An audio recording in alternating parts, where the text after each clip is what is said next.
Chapter 3. The position of the West on the question of religion. Confronting this development in the 20th century of our Christian era, the Western world stands with its heritage of Roman law, the treasures of Judeo-Christian ethics grounded on metaphysics, and its ideal of inalienable rights of man. Anxiously, it can ask the question, how can this development be brought to a standstill or put into reverse? It is useless to pillory the socialist dictatorship as utopian and to condemn its economic principles as unreasonable because, in the first place, the criticizing West has only itself to talk to, its arguments being heard only on this side of the Iron Curtain, and in the second place, any economic principles you like can be put into practice as long as you are prepared to accept the sacrifices they entail. You can carry through any social and economic reforms you please if, like Stalin, you let 3 million peasants starve to death and have a few million unpaid labourers at your disposal. A state of this kind has no social or economic crisis to fear, so long as its power is intact, that is to say, so long as there is well-disciplined and well-fed police army in the offing, it can maintain its existence for an indefinitely long period of time, and can go on increasing its power to an indefinite extent. In accordance with its excess birth rate, it can raise the number of its unpaid workers almost at will in order to compete with its rivals, regardless of the world market, which is to a large measure dependent on wages. A real danger can come to it only from outside, through the threat of military attack. But this risk grows less and less every year, firstly because the war potential of the dictator states is steadily increasing, and secondly because the West cannot afford to arouse latent Russian or Chinese nationalism and chauvinism by the attack which would divert their well-meant undertakings into a hopelessly wrong channel. So far as one can see, only one possibility remains, and that is the breakdown of power from within, which must, however, be left to follow its own inner development. Any support from outside at present would have very little effect, in view of the existing security measures and the dangers of nationalistic reactions. The absolute state has an army of fanatical missionaries to do its bidding in the matters of foreign policy, and these in turn can count on the fifth column who are guaranteed asylum under the laws and the constitution of the Western states. In addition, the communes of believers, very strong in places, considerably weaken Western governments' powers of decision, whereas the West has no opportunity to exert a similar influence on our rivals, though we are probably not wrong in surmising that there is a certain amount of opposition among the masses in the East. There are always upright and truth-loving people to whom lying and tyranny are hateful, but one cannot judge whether they exert any decisive influence on the masses under the police regime. There's a footnote on this page. Recent events in Poland and Hungary have shown that this opposition is more considerable than anyone could foresee. Back to the chapter. In view of this uncomfortable situation, the question is heard again and again in the West. What can we do to counter this threat from the East? Even though the West has considerable industrial power and a sizable defence potential at its command, we cannot rest content with this, for we know that even the biggest guns and the heaviest industry, with its relatively high standards, are not enough to check the psychic infection spread by the religious fanaticism. The West has unfortunately not yet awakened to the fact that our appeal to idealism and reason and other desirable virtues delivered with so much enthusiasm is mere sound and fury. It is a puff of wind swept away in the storm of religious faith, however twisted this faith may appear to us. We are faced not with a situation that can be overcome by rational or moral arguments, but with the unleashing of emotional forces and ideas engendered by the spirit of the times, and these we know from experience are not much influenced by rational reflection, and still less by moral exoneration. It is being correctly realized in many quarters that the antidote should in this case be equally potent faith of a different, non-materialistic kind, and that the religious attitude grounded upon it would only be effective defense against the danger of psychic infection. Unhappily, the little word should never fails to appear in this connection, points to a certain weakness, if not the absence of this requirement. Not only does the West lack a uniform faith that could block the progress of a fanatical ideology, but as the father of Marxist philosophy, it makes use of exactly the same spiritual assumptions, the same arguments and aims. Although the churches in the West enjoy full freedom, they are not less full or empty than in the East. Yet they exercise no noticeable influence on the broad course of politics. The disadvantage of a creed as a public institution is that it serves two masters.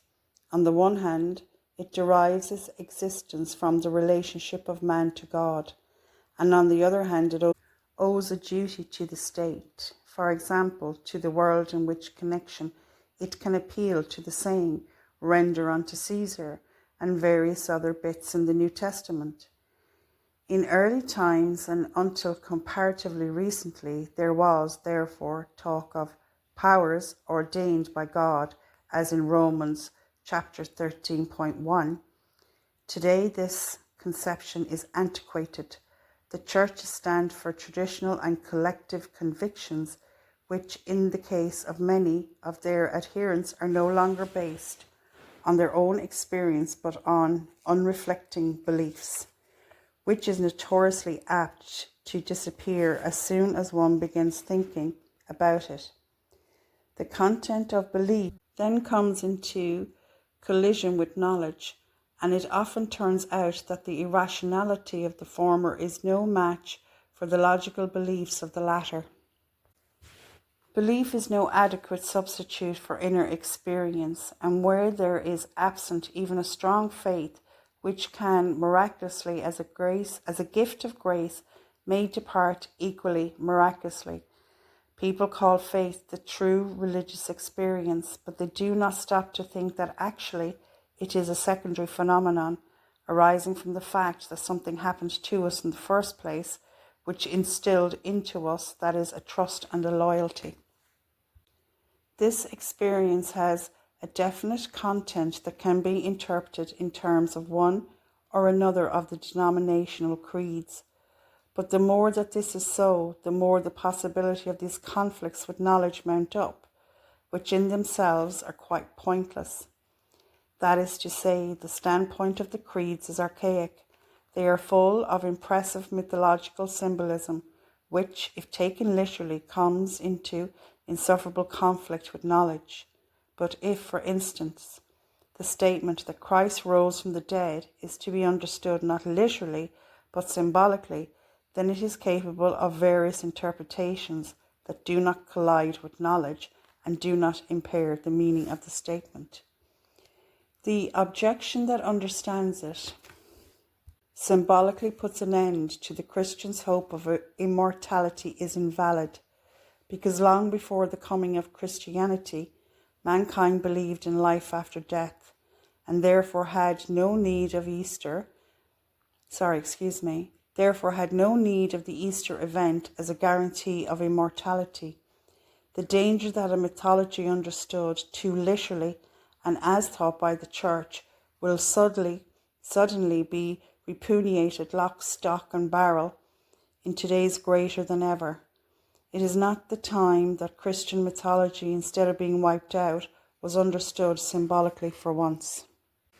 It is still too early to say what might be the It is still too early to say what might be the consequences of a general recognition of the fatal parallelism between the state of religion of the Marxist and the state religion of the Church.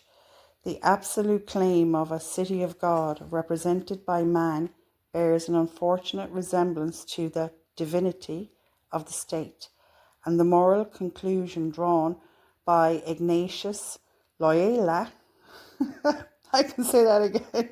I'm going to leave this laugh in, I don't care. Loyola, from the authority of the Church, that the end sanctifies the means, anticipates the lie as a political instrument in an exceedingly dangerous way. Both demand unqualified submission to faith and thus curtail man's freedom. The one his freedom before God and the other his freedom before the state, therefore digging the grave for the individual.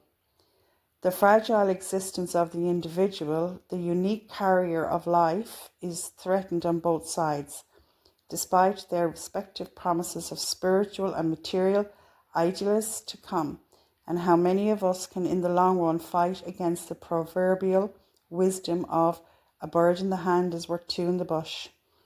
Besides which, the West cherishes the same scientific and rationalistic, with its statistical levelling down tendencies and materialistic aims, as the state religion of the Eastern Bloc, as I have explained above.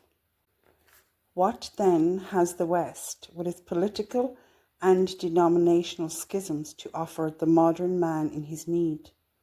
Nothing, unfortunately,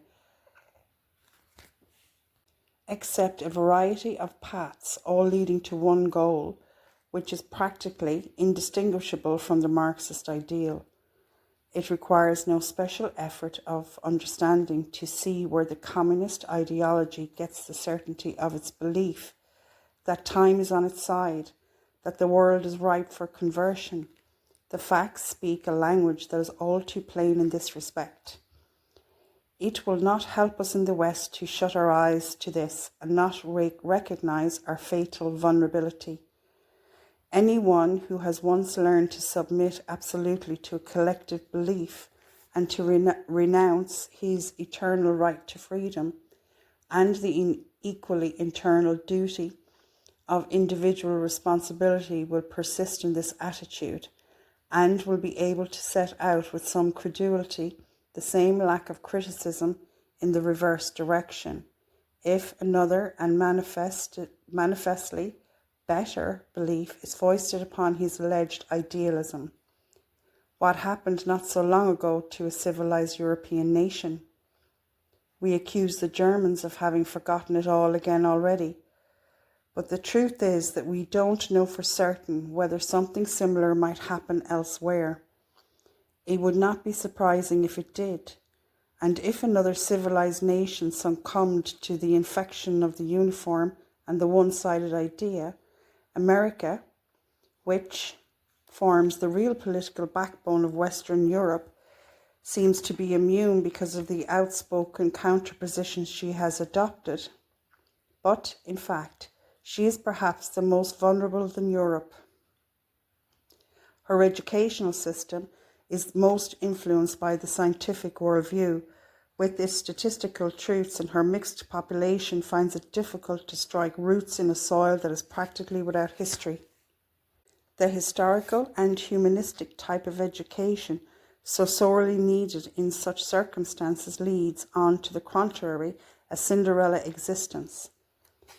Through Europe possesses this latter requirement, she uses it to her undoing in a form of nationalistic egoisms and paralyzing skepticism, common to both in the materialistic and collectivist goal, and both lack the very thing that expresses and grips the whole man, namely, an idea which puts the individual human being in the centre as a measure of all things.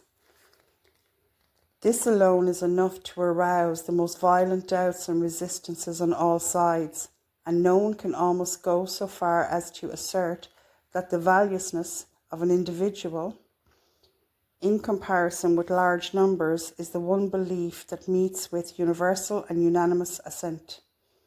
To be sure, we can say that this is the century of the common man, that he is the Lord of the air, the earth, and the water, and that on his decision hangs the historical fate of nations. This proud picture of human grandeur is unfortunately an illusion, only in its counterbalanced by reality, which is very different. In reality, man is a slave and the victim of the machines that have conquered space and time for him. He is intimidated and endangered by the might of war technique, which is supposed to safeguard his physical existence. His spiritual and moral freedom, though guaranteed within the limits in one half of his world, is threatened with chaotic disorientation in the other half. It's abolished altogether.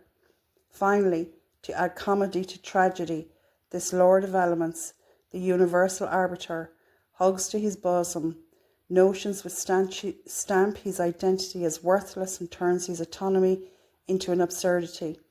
All his achievements and possessions do not make him bigger. On the contrary, they diminish him, as the fate of the factory worker under the rule of a just distribution of goods clearly demonstrates.